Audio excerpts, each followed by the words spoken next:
বলেছে তোমার পীর, কি বলেছে আকাবির, কি বলেছে তোমার বাপ দাদারা, ওইসব কিচ্ছা ছাড়ো, যদি বন্ধু পারো কোরআন হাদিস জেনে বুঝে একটু তুমি পড়ো। আল কোরআন। আসসালামু আলাইকুম রহমতুল্লাহি বারকাত। হ্যালো গাইস, আজ আমরা ফেসবুক ইউটিউব খুললেই শুধু এই গজলটা লিয়ে তোলপাড় দেখতেছি। যে যত পারে কমেন্ট বক্সে এসে গালাগালি শুরু করে দেয়, কারণ আসলে এই গজলটা হচ্ছে একটা বিতর্ক গজল। এই গজলটা আপনার এখানে দুইটা শব্দ ব্যবহার করা হয়েছে, একটা কি আকাবির আর একটা হচ্ছে পীর। আজ আকাবির শব্দটা ব্যবহার করার কারণে আজ এত তোলপাড়, আজ এত তোলপাল হইতেও না। কারণ আকাবিরের কারণে আমরা কোরআন হাদিস সঠিকভাবে বুঝতে পারি, অতি দ্রুত আমরা এই কোরআন হাদিসগুলো বুঝতে পারি। আকাবিদের কারণে আমরা কোরআন হাদিস হাতের কাছে পেয়েছি, নাহলে আমরা পাইতাম না। আরেকটা ব্যবহার করা হয়েছে যে পীর। পীর এটা যদি ব্যবহার করা হইতো তাহলে এত পীর ব্যবহার করা হয়েছে, এটা নিয়ে মানুষ বেশি তোলবার করে না। পীর জানে দুই প্রকার, একটা হকপন্থী, এটাকে বেদাতিপন্থী। বেদাতি যারা, তারা তো নামাজ সাজা লাগে না, তাদের পীরে কোনো দাড়ি নেই এবং ল্যাংটা পীর আছে। আমার একটা কথা থাকবে যে ছোট হয়ে একটা কথা বলি সবার উদ্দেশ্যেই, যারা শিল্পী আছেন, যে গজলটা বিতর্কের গজল হবে মনে হয়, ওই গজলটা যে উদ্দেশ্য করে গাইবেন, যে উদ্দেশ্য করে গজলটা গাইবেন, ওই উদ্দেশ্যটা আগে জাতিকে জানিয়ে দিবেন, জাতিকে ভেঙ্গে চুরে সব বুঝিয়ে দিবেন এই উদ্দেশ্য করে গজলটা গাওয়া হইতেছে। সে এমনি যদি বুঝাই দেন তাহলে আজ এত বিতর্কে আমরা শিকার হইতাম না, এত গালাগালি, এত কেলাকেলি, একজনের পিছনে আরেকজন কাদা ছোটাছুরি লাগতো না। যাই হোক, এই গজলটা সম্পর্কে মশিউর রহমান ভাই কী উদ্দেশ্য গজলটা লিখেছিল, এই উদ্দেশ্যে সে আজ তুলে ধরেছে। আসুন আমরা সকলেই দেখি, দেখার পর আমরা সকলেই আমাদের মতামত কমেন্ট বক্সে লিখে যাব। ধন্যবাদ জানাচ্ছি, এবং যারা আমার কথা শুনছেন, আজকের কথাগুলো এভাবে বলতে চাই যে আমরা কারো বিরুদ্ধে কোনো কথা বলি নাই। আমরা শুধুমাত্র যারা হকের বাইরে যারা আছেন, আমরা জাস্ট আমার গানগুলো কিন্তু তাদের বিপক্ষে, কিন্তু হক্কানি যারা আলেম, হক্কানি যারা পীর মাশায়েখ, যেমন আমরা গাই, কখনো অনেক গান গেয়েছি, যেমন এই ওলি আল্লাহর বাংলাদেশ, এই শহীদ গাজীর বাংলাদেশ, রহম করুন আল্লাহ, রহম করুন আল্লাহ, এই শাহজালালের বাংলাদেশ, শাহ মখদুমের বাংলাদেশ, এই তিতুমিরের বাংলাদেশ, শরীয়তুল্লাহর বাংলাদেশ, তাদের পথে কবুল করুন আল্লাহ, কবুল করুন আল্লাহ। এরকম অসংখ্য গান, এরকম ওলি আল্লাহ নিয়ে আমার অনেক গান আছে, আপনারা ইউটিউবে সার্চ করুন, বুঝতে পারবেন যে আমার গানের উদ্দেশ্য আসলে কারো বিরুদ্ধে নয়। আমি শুধুমাত্র বোঝাতে চেয়েছি কোরআনকে গুরুত্ব দিতে হবে এবং হাদিসকে গুরুত্ব দিতে হবে। হাদিসকে গুরুত্ব দেওয়া মানে তো হাদিসের সঙ্গে সমস্ত সাহাবী আকরাম চলে আসবে। সবার আগে কোরআন এবং হাদিস। রাসূলুল্লাহ সাল্লাল্লাহু আলাইহি ওয়াসাল্লাম বিদায় হজের লাস্ট ভাষণ আরাফার ময়দানে তিনি 1,14,000 লোকের সামনে যে ভাষণ দিয়েছিলেন, যে তোমাদের সামনে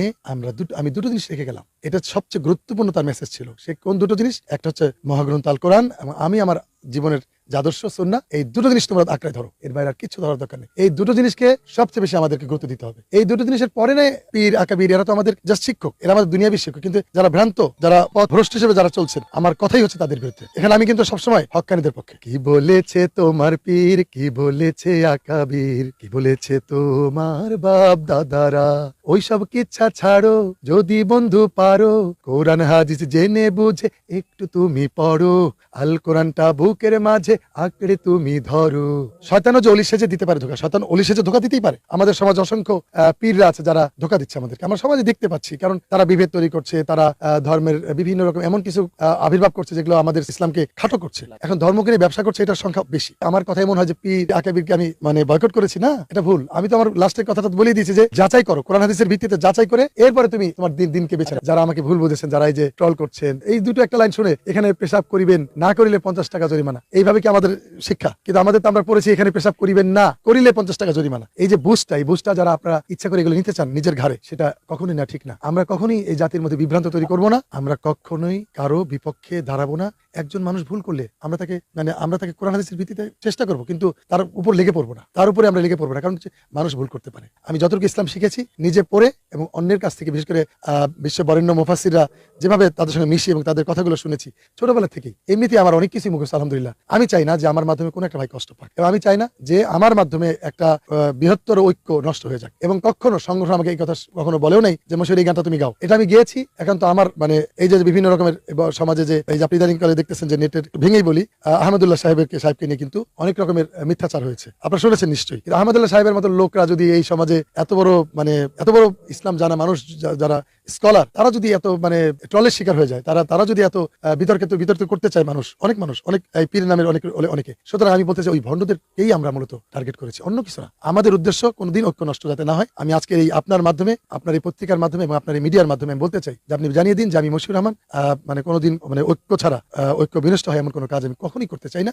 করবো না ইনশাল্লাহ। এক কালামে রিটোলজি, এক কালামে ফাঁসি কথাটা তো আসলে আপনারা শুনেছেন যে এটা হচ্ছে মিশরের সৈয়দ কুতুব শহীদের যে জীবনী একটা ঘটনা ছিল। তিনি ফাঁসির আগে তিনি যে তার ইমাম মানে ওই জেলখানার যে ইমাম, তার যে কথোপকথন ছিল ওই থিমকে চিন্তা করে গানটা গাওয়া হয়েছিল। মূলত এখানে যারা ইসলামের জন্য নিবেদিত, ইসলামের পক্ষে যারা ছিলেন, তারা সবসময় নিগৃহীত হয়েছেন, তারা সবসময় শাহাদাতের নাজরানা পেশ করেছেন, তারা সবসময় জেল জুলুমের শিকার হয়েছেন। আমি এটাই বোঝাতে চেয়েছি যে আমার রসুলের ইতিহাস ঘেটে দেখুন, প্রায় 104টা যুদ্ধের ইতিহাস তার সঙ্গে জড়িত, 27টা যুদ্ধের সেনাপতি তিনি ছিলেন এবং তিনি 3 বছর জেল খেটেছেন শিবে আবু তালিবে। সুতরাং আমার রসুল যেখানে এত কষ্ট করেন, যে রসুলের জন্য আপনি এত মহব্বত দেখাচ্ছেন, সেই রসুলের পক্ষে যদি আপনি দাঁড়িয়ে যান, দাঁড়ালেই আপনাকে বিপদের সম্মুখীন হতে হবে। সেই কথাই আমার গানের মূল মেসেজ, যে এক কালেমা রিটোলজি আর একজন কালেমা দিয়ে মানুষ ভিক্ষা করে খাচ্ছে, কালেমাকে ইউজ করে মানুষ বিভিন্ন ওয়াজের বক্তা সে যে তারা ভ্রান্ত করছে মানুষকে। আবার এর ভিতরে এই কালেমাকে অনেক বক্তা, যেমন আমাদের মামুনুল হক হাফিজুল্লাহ, তার মতো একজন বক্তা, তার মতন মানুষ, তিনি তো ষড়যন্ত্র শিকার। আমি এটা নির্দ্বিধায় বলতে পারি, আচ্ছা আল্লামা মামুনুল হক ষড়যন্ত্র শিকার। যারা হক্কানি ছিলেন তারা আজকে জেলবন্দী হয়েছে। এই সমাজে যারা হালুয়া রুটি খেয়ে সমাজের বিভিন্ন